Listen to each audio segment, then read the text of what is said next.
को मालूम है आज भी अडियाला जेल में खान साहब के कई ट्रायल हो रहे थे और हम भी सुबह से आए हुए हैं। आज दो अदालतें लगी हुई थी, दो मुख्तलिफ जगहों पे अदालतें लगी हुई थी। आज हमने अपने आंखों से इंसाफ का कत्ल होते हुए देखा है। एक के बजाय दो मुख्तलिफ जगहों पे अदालतें लग गई।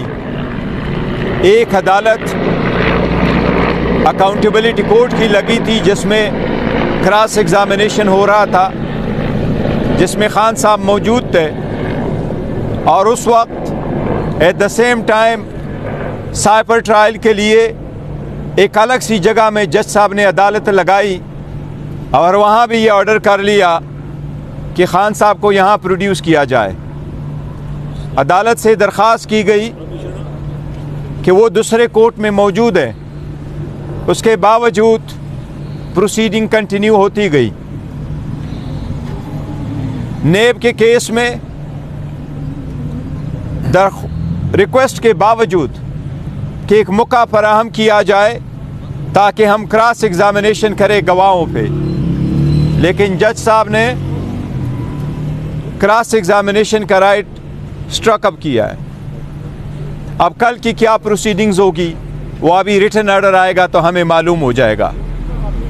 इसी तरह आज साइपर के केस में जज साहब जो इस केस के लिए स्पेशल अपॉइंट हुए हैं, इसी तरह प्रोसिक्यूटर जो स्पेशली अपॉइंट हुए हैं, उसी की तरह खान साहब के लिए और शाह महमूद कुरैशी साहब के लिए जज साहब ने भी अपने तरफ से डिफेंस काउंसिल स्टेट एक्सपेंस से अपॉइंट किए हुए हैं। बावजूद इसके कि डिफेंस काउंसिल आज मौजूद थे और उनकी मौजूदगी में क्रॉस एग्ज़ामिनेशन होना था, क्योंकि ये एक एक्यूज़्ड का अपना आईनी हक़ है आर्टिकल 10A का कि उसका दिफा वो वकील करे जिस पे उसका इत्मीनान हो और जो उसका चूज़ करदा हो। इसके बावजूद जज साहब ने कहा मैं ऑर्डर पास कर चुका हूँ, खान साहब और शाह महमूद कुरैशी साहब की तरफ से जरा वो वकला करेंगे जो जज साहब ने अपॉइंट किए थे।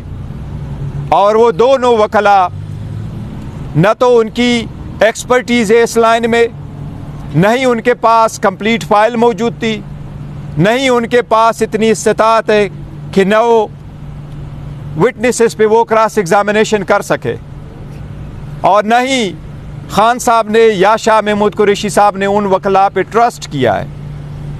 और इससे बढ़कर ये कि वो वकला साहिबान ऑलरेडी प्रोसिक्यूशन और स्टेट के सरकारी वकील थे। इस किस्म का तरीक़ाकार आईन और क़ानून में क्या, ये तो पंचायत और आम कॉमन सेंस में भी कभी नहीं होता।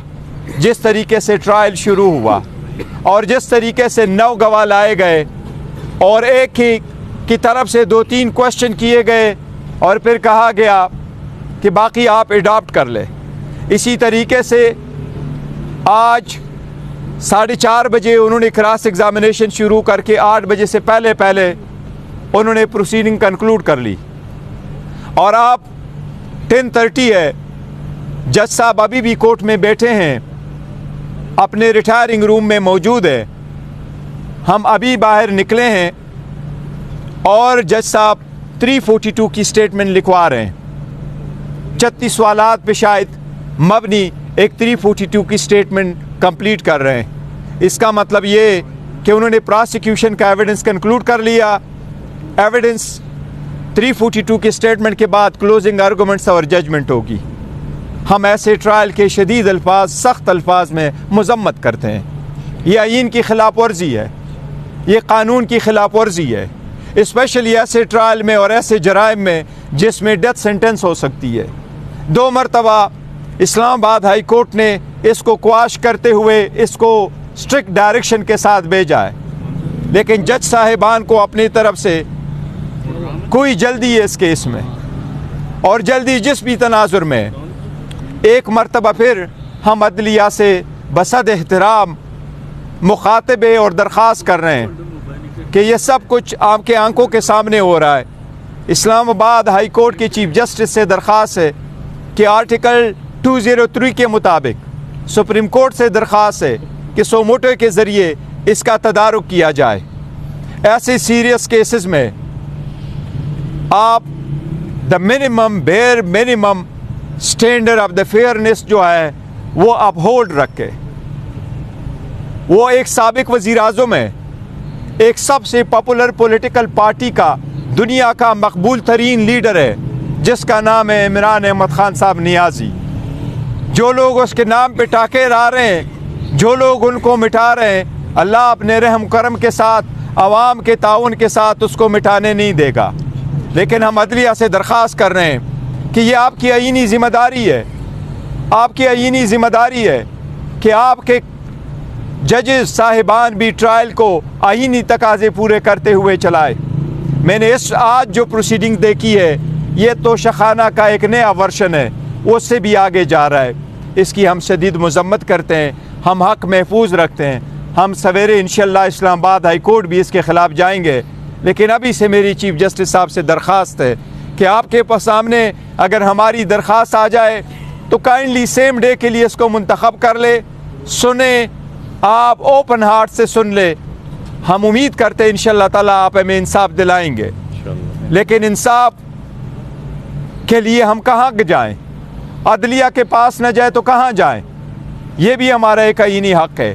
हम अदलिया से दरख्वास्त कर रहे हैं कि इसका तदारुक किया जाए पहले से कि ये बहुत लेट हो। आज आपसे मैं कोई सियासी गुफ्तगू करना चाह रहा था, लेकिन हालात कुछ ऐसे हैं कि सियासी गुफ्तगू के लिए फिर कोई वक्त सही, लेकिन आज इतना ही काफ़ी था क्योंकि आईनी तकाज़े पूरे न करते हुए अगर आप किसी का ट्रायल चलाएंगे तो इससे मैं समझता हूँ सबसे बड़ा जुर्म कोई नहीं हो सकता।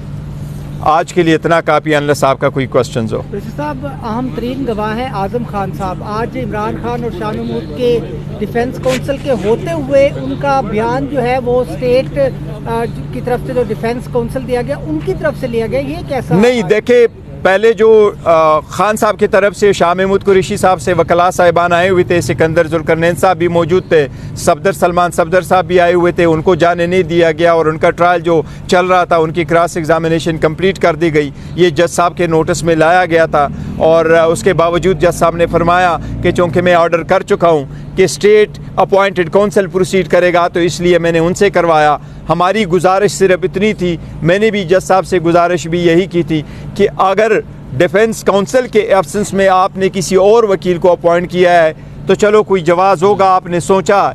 लेकिन अब जबकि अपना गवाह मौजूद है, आपका गवाह मौजूद है और डिफेंस का अपना काउंसिल मौजूद है और वो काउंसिल जिसके पास रिकॉर्ड भी है, जिसने तैयार भी किया है, जिसकी एक्सपर्टीज़ भी है और वो क्रॉस एग्जामिनेशन कर भी सकता है, कंडक्ट भी कर सकता है। Effective service of assistance of the council एक बुनियादी हक़ है, फिर आप उनको इजाज़त दे। लेकिन इन सब के बावजूद हमें इस हक़ से महरूम रखा गया। देखिए, एक बात आपने इस ट्रायल में नोट किया हुआ होगा, हम ये नहीं कह रहे कि कोई आपका कोई जुर्म, जो भी आपका जुर्म है, लेकिन हक़ दिफा देना और ट्रायल का प्रोसीड करना आईनी तकाज़ों से ये बुनियादी हक़ है जो हमें मुसलसल रिफ्यूज़ हो रहा है। आप सबका शुक्रिया। बैरिस्टर साहब, ये बताइएगा, जैसे आप कह रहे हैं कि 342 का बयान भी हो रहा है, इसके बाद आज इधर सजा फैसला महफूज? देखिए, 342 की स्टेटमेंट जब रिकॉर्ड हो जाती है तो फिर आप क्लोजिंग आर्गूमेंट्स करते हैं और क्लोजिंग आर्गूमेंट्स के बाद फिर जजमेंट अनाउंस की जाती है। आप देखते हैं कि ये कितने दिनों में होता है। सर, ये कार्रवाई हुई तो खान साहब की क्या बॉडी लैंग्वेज थी आज दिन भर? देखो, खान साहब का मोराल बड़ा आए, उन्होंने जज साहब को कहा ये फिक्स मैच है, आप करना चाहते हैं तो आप करें, मैं चलता हूँ, मुझे इजाज़त है। जज साहब ने कहा आप जा सकते हैं, तो इसी तरीके से वो चले गए। जी, थैंक यू जी, thank you so very much.